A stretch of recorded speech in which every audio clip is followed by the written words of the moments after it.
DMTV Info, votre chaîne d'information en temps réel. La politique, la santé, le sport, les faits de société, la musique, les rumeurs et bien plus encore. Vous découvrirez cela dans notre chaîne DMTV Info.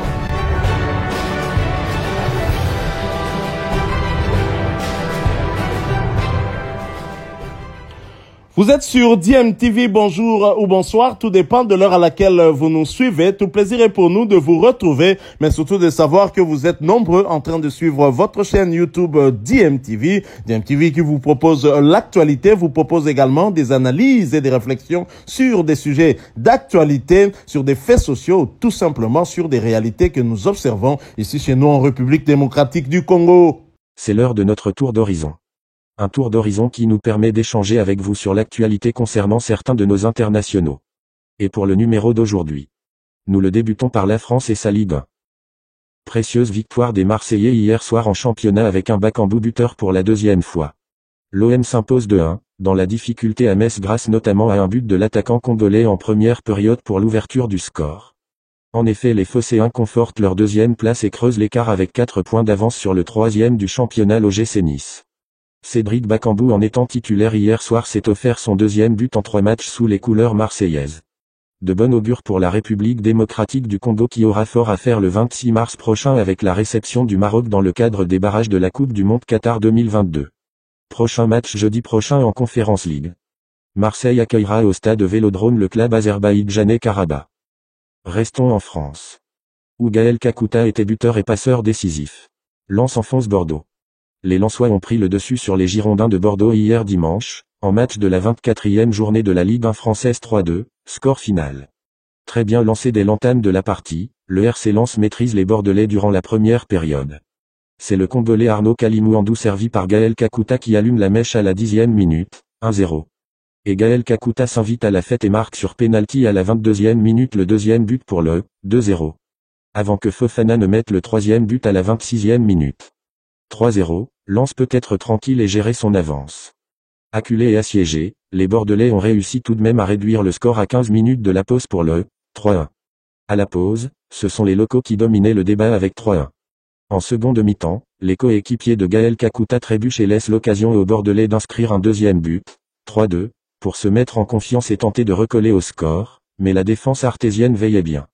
Grâce à cette victoire, Lens remonte à la 8e place au classement partiel avec 36 points en 24 sorties. L'international congolais, Gaël Kakuta, auteur d'une belle prestation, a cédé sa place à la 63e minute. Toujours en France. Vital Simba et Clermont en embuscade devant Saint-Étienne. À domicile, Vital Simba et ses coéquipiers n'ont pas assuré devant Saint-Étienne l'après-midi d'hier dimanche, en match de la 24e journée de la Ligue 1. Ils se font battre par 1-2. Légèrement dominés en première période par les Stéphanois, les Clermontois ont fait pourtant une belle opération en s'offrant l'ouverture du score à 6 minutes de la pause sur l'œuvre Cédric Ntoji et garderont cet avantage jusqu'à la pause. Malheureusement, le seul but des Clermontois inscrit en première mi-temps ne sera pas suffisant pour rester à l'abri. En seconde période, les Stéphanois sonnent la révolte et renversent la vapeur en s'offrant 2 buts dans le dernier quart d'heure avec notamment Madi Camara, 1-1, 71e minute. Et Timothée Kolodjechgza qui réussit sur un corner à doubler la mise et offrir à ses pairs la victoire, 1-2, 82e minute. Jusqu'à la fin de la rencontre, Clermont ne trouve pas de solution pour revenir à la hauteur de la Saint-Étienne. Après cette défaite, Clermont cale à la 15e position avec 24 points en 24 sorties. Quittons la France, dirigeons-nous vers le Portugal, mais on en parle après cette courte pause. D1 portugaise, Simon Banza et Famalicão enfoncent Moreirense avec le 9e but du Congolais. Simon Banza et Famalicão se sont largement imposés, 5-0, devant la formation de Moreirense en match comptant pour la 22e journée du championnat. L'attaquant congolais a disputé cette explication et a participé à la fête en marquant le deuxième but des siens à la 31e minute. C'est son 9e but de la saison en 17 matchs. C'est une belle victoire qui arrive après une série de 4 rencontres sans succès. Soit 2 nuls et autant de revers. Cela leur fera clairement du bien pour la suite de la saison, eux qui jouent le maintien. Ils occupent la 14e position au classement avec 20 points et feront de leur mieux pour la prochaine journée dans l'optique de conserver leur acquis. Ce sera en déplacement sur le terrain de Maritimo le dimanche 20 février prochain. Quittons le Portugal pour la Turquie. Turquie où Konyaspor Mpoku s'incline. Les 2 premiers du classement de Super League s'affrontaient hier soir. Konyaspor s'est incliné face au leader Trabzonspor sur le score de 2-1. Paul-José Mpoku est monté en jeu à la 64e minute. Malgré cette défaite, son club est toujours deuxième du championnat. Toujours en Turquie, début fracassant pour Jackson Muleka avec Kazım Pasa. Prêté par le Standard de Liège à Kazım Pasa pour la suite et fin de la saison. Jackson Muleka n'a pas eu besoin de beaucoup de temps pour s'acclimater au football turc. L'international congolais est déjà en feu pour ses débuts. Dans le cadre de la 25e journée de la Super League, Kazım Pasa recevait la formation d'Alanyaspor hier dimanche. Match qui s'est soldé sur un nul de 2 buts partout, avec un but et une passe décisive pour Jackson Muleka. Rien de mieux comme début pour le jeune attaquant à la recherche de la confiance mais surtout de temps de jeu, après sa saison difficile au Standard. Alors qu'il a démarré la rencontre sur le banc, Muleka foulera l'air de jeu à la 60e minute alors que son club était mené, 0-1. 9 minutes plus tard, il délivre une passe décisive à son coéquipier Mamadou Fall. Kazım Pasa égalise. À la 68e minute, Jackson Muleka se mue en buteur cette fois et donne l'avantage à son nouveau club. Son premier but. Kazım Pasa se dirigeait vers un succès, jusqu'à ce que Efkan Bekiroglu ne remette les pendules à l'heure, 2-2, score final. Grâce à ce nul, Kazım Pasa respire et passe en 14e position de la Super League et totalise 28 points en 25 journées. D'un ancien de Mazembe à Mazembe il n'y a qu'un pas. Parlons maintenant de la Coupe de la CAF phase des groupes. Patience, on en parle après cette courte pause. Coupe de la CAF, minimum nécessaire pour Mazembe face à Otoo. Pour le retour des compétitions africaines interclubs, Mazembe seul représentant de la RDC recevait à domicile Otoo, un club du Congo-Brazzaville. Pour cette première journée de la phase de groupe, Franck Dumas sortait un 4-2-3-1, avec les titularisations de Richard Njo et Jephté Kitambala. En début de match, les locaux tentaient de dominer les débats. Mais le match restait sans véritable occasion. À la demi-heure de jeu, Jephté Kitambala trouvait la barre et Emmanuel Njo se ratait sur l'occasion d'ouvrir le score, 30e minute 0-0. Otoo subissait mais ne rompait pas.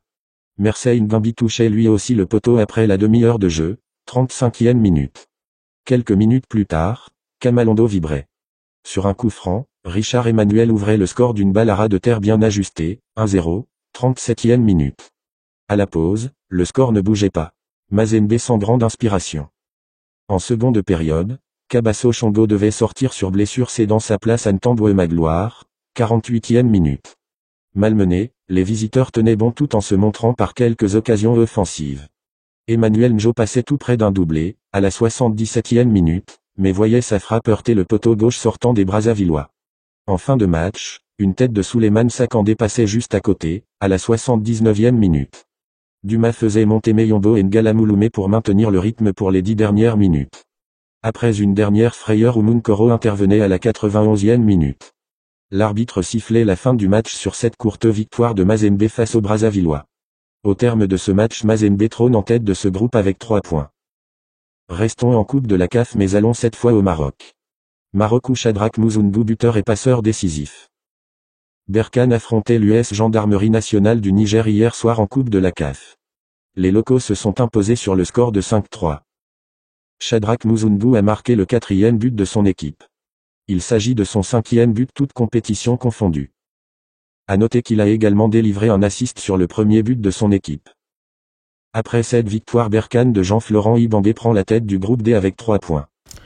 Voilà, nous sommes de retour et merci à vous de nous avoir suivis. Merci de continuer à faire confiance à votre chaîne DMTV et nous espérons en tout cas que ce sujet vous aura plu et si c'est le cas, laissez-nous un maximum de j'aime. Merci de partager avec nous aussi votre point de vue en nous laissant un commentaire. Abonnez-vous si vous êtes nouveau ou ancien et que vous ne vous êtes pas encore abonné. N'oubliez pas d'activer la petite cloche de notification en cliquant tout simplement sur celle que vous verrez apparaître dès que vous serez abonné parce qu'elle vous permettra de ne plus rien manquer des prochaines vidéos que nous vous proposerons. Encore une fois, merci à vous, avec espoir de vous retrouver très bientôt avec un autre sujet d'actualité. En attendant, portez-vous bien et DMTV vous dit au revoir.